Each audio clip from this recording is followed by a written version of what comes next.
السلام علیکم فرینڈز۔ تو فرینڈ چلتے ہیں علامہ صاحب کی اسی غزل کے اگلے شعر کی طرف۔ تو سنیے۔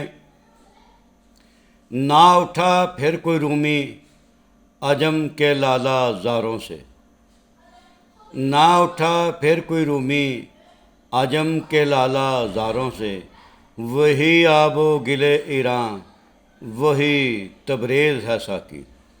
علامہ صاحب رومی کے بارے میں فرماتے ہیں، جیسا کہ آپ جانتے ہیں کہ رومی صاحب کا ذکر علامہ صاحب نے اپنی تصانیف میں جا بجا کیا ہے، اور رومی صاحب کو علامہ صاحب اپنا روحانی مرشد بھی مانتے ہیں۔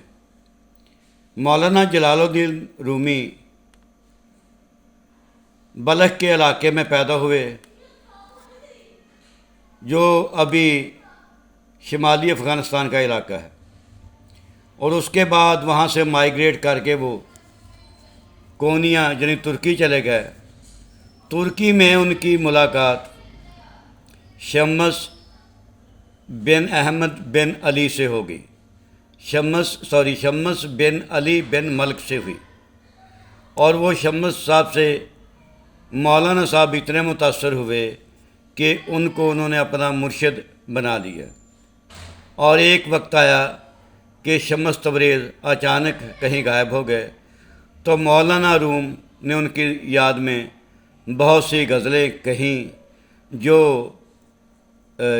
شمس تبریز کے حوالے سے وہ مشہور ہیں، اور ان غزلوں کا ایک باقاعدہ کتابچہ بھی ملتا ہے، ٹھیک ہے۔ تو اور اس کے بعد مولانا روم نے فارسی زبان میں بہت کلام لکھا، اور اس لیے کہا جاتا ہے کہ مثنوی مانوی مولوی ہست در زبان ہست قرآن در زبان پہلوی۔ یہ ایسی ان کی کتاب تھی مثنوی مانوی کہ جس سے عالم اسلام کے لوگوں نے بہت استفادہ کیا، بہت مستفید ہوئے۔ تو مولانا روم کے بارے میں وہی اقبال نے بات کی ہے، نہ اٹھا پھر کوئی رومی عجم کے لالا زاروں سے، کہ مولانا روم کے بعد، شمس تبریز کے بعد کوئی اتنی بڑی پرسنالٹی مسلمانان عالم میں پیدا نہ ہو سکی، جبکہ ایران بھی وہی ہے، تبریز بھی وہی ہے۔ تو عجم اس لیے کہتے ہیں کہ عرب کے لوگ غیر عرب لوگوں کو عجمی کہتے تھے، یعنی گونگے۔